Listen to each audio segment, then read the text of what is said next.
This leaf has the ability to absorb highest amount of solar rays. If you put it on water, the stem will always point towards the north. Human activity could be taken to another level by consuming this leaf. You will see, it will not let you sleep.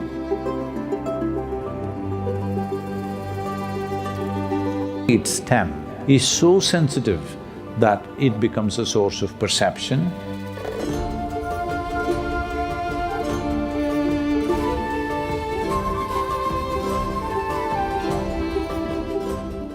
Sadhguru, this is from Sona, who wants to know what is the significance of betel leaves when they're offered to the goddess?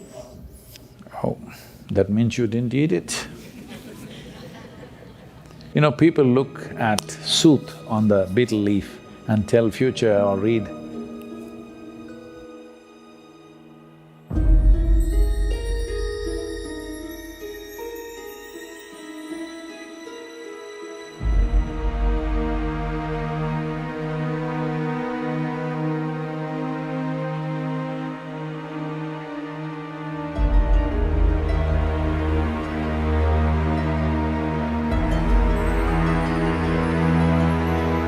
So there is a culture where the lamp sooth is collected on the betel leaf.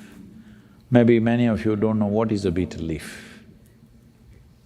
In India it's very important, it's a very good digestive, it is alkaline in nature. If you have any consumed small quantities of poison in the food that you've eaten, it neutralizes all that. Any acidic poisons are neutralized, including cobra venom, it could neutralize that. And to some extent, it's not that it will completely prevent, but it brings down various aspects. So at the end of the meal, people consume this vettale or villedale or tambul. In a martial culture, if somebody picks up the Tamalpaku, it means he's taking on a risky endeavor. He's willing to face the enemy head-on. It's like a suicide mission. Today, in modern city, in the urban areas of India, in the crime gangs, they call it supari. That means, I've picked up a supari on you means, I'm going to come and assassinate you. So, the word spreads, there's a supari on him. Whoever kills him will get the supari. It comes with a price, of course. So, this is coming from a much ancient usage of, if I pick up the tambul, that means I'm ready for a suicide mission. These two things have been related, that human activity could be taken to another level by consuming this leaf. And that leaf works only if it has at least an inch of stem. If you cut it close, it doesn't have the same thing. This leaf, I know almost any leaf can be used, but this particular leaf, if you put it on water, the stem will always point towards the north. You know this? If you put it in the water, in still water, it'll naturally turn this way and point to the north. So if you're lost in the forest, you have a Tamalpaku with you, you put it there in the water, it shows you which way is north. Once you know north, you know all the other directions, I believe.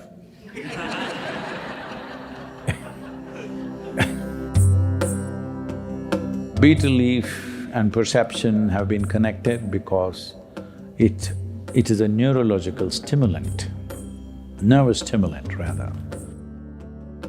If you consume it, your nerves will go into mild like that. So your neurological complexity and neurological activity and your perception are directly related. Why a human being is able to perceive things a lot more than any other creature is we have the most complex neurological system. Actually, you should hear better, you should see better, you should smell better than any other creature. But living in cities, it's been dulled down. If you lived in nature, these things would be very, very alert, just like that. You would be far better than most creatures in terms of smelling, seeing, hearing, everything. But it's dumbed down because of excessive impact of both visual, auditory and olfactory, everything is overloaded living in a urban society. Because of that, it's kind of gone down. Otherwise, if a human being lives in nature, he has the highest level of five senses. Because we have the most complex neurological system, a little hype on that, you naturally perceive. So, whatever tools which are used for perception, always there is a Vetalpaku. Vettale, definitely there. So Devi, Hanuman and various other gods and goddesses are always covered with this particular leaf. And then this leaf is used. See, anything that touches anything leaves a certain imprint. Right now you're sitting here. If we bring your dog after you're gone, he knows where you were sitting, yes or no? No, I'm not saying you that's smelly, but a dog would find out, isn't it, where you have been sitting? It'll not get confused. It will know where you were sitting. That means you left something.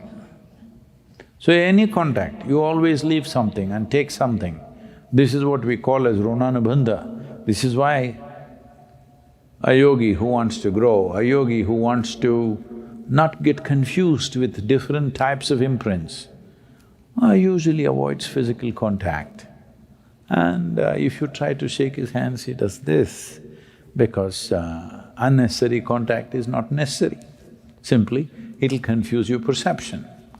Depends what you wish to do. If you are desperate for human contact, then whoever you see, you go grab them, you grab them.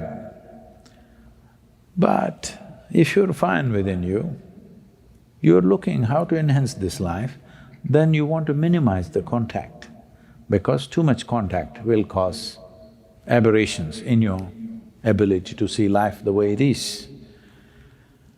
Now, Vetalpaku or Vettale particularly enhances that. So anything connected with Devi always is related to Vettale.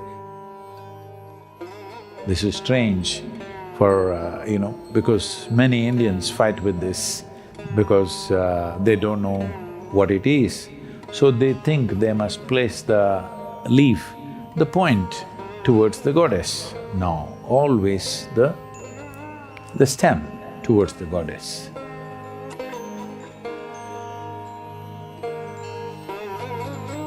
It looks like it's being offered to you, but that's what it is for you. Because a betel leaf stem is capable of perceiving things. Betel nut and this leaf are used together, so English people started calling it betel leaf. It is not a betel leaf, it is Vettale. Paku is separate. So this leaf has the ability to absorb highest amount of solar rays per square inch compared to any other leaf. That's why it grows only in shade. It cannot take sunlight because it absorbs too much. So because of this ability to absorb, particularly its stem is so sensitive that it becomes a source of perception, and it has a pointer towards the north, and if you consume it, it enhances your neurological system and in turn your perception. And if it's been been in touch with Devi or its stem is pointing towards Devi, it also absorbs whatever is her quality, and then you want to put it into your system, that is the idea. Or people just put it on their body, some people put it to their Manipuraka or Anahata or Vishuddhi. Don't do these things because that needs a certain preparation, but you can consume it. Not every day, maybe once in a way if you want. You can consume it definitely you can see there's a little up. It is a stimulant, unlike coffee or tea. It is not aggressive like that, but it works. If you have a heavy meal and then eat a betel leaf, then you will see it will not let you sleep, but at the same time you don't feel hyper-activated. A gentle activation of the neurological system happens. So it's been in use for a long time and betel leaf also, there is a tradition you should never tear it vertically because the spine of the betel leaf is very important. You should not tear it vertically. If you want to share it, if the leaf is like this, you must cut it like this, but never cut it like this. So for this metaphorically there is a story. There was a king called Jarasandha. Jarasandha was a very powerful man and ruled with an iron fist. He was in the eastern side of India, he had ambitions to spread across his kingdom. So Krishna didn't want that to happen. They went there incognito, kind of, but then they revealed themselves. Then Jarasandha was a great wrestler and a warrior. So when they invited him for a duel, he said, "You choose, whichever way you want, I'll fight with you." So Krishna said, "You'll have to wrestle with Bhima." Jarasandha was as strong as Bhima and as skilled as Bhima, so he said, "Fine." So they got into a wrestling match. They say this match went on for 13 days. Maybe they slept in the night, but 13 days match went on without a decision.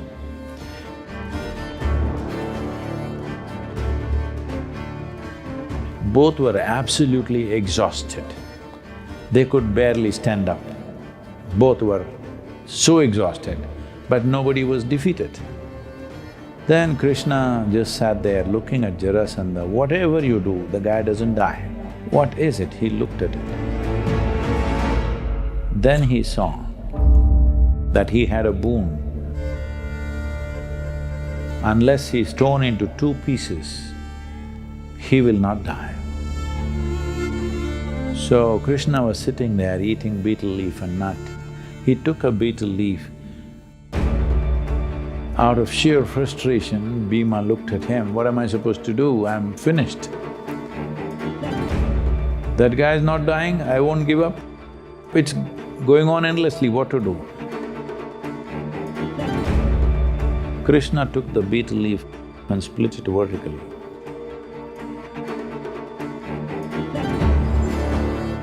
The next thing that Bhima did was, he held his two legs and split him up and threw him on two sides of the arena. He died.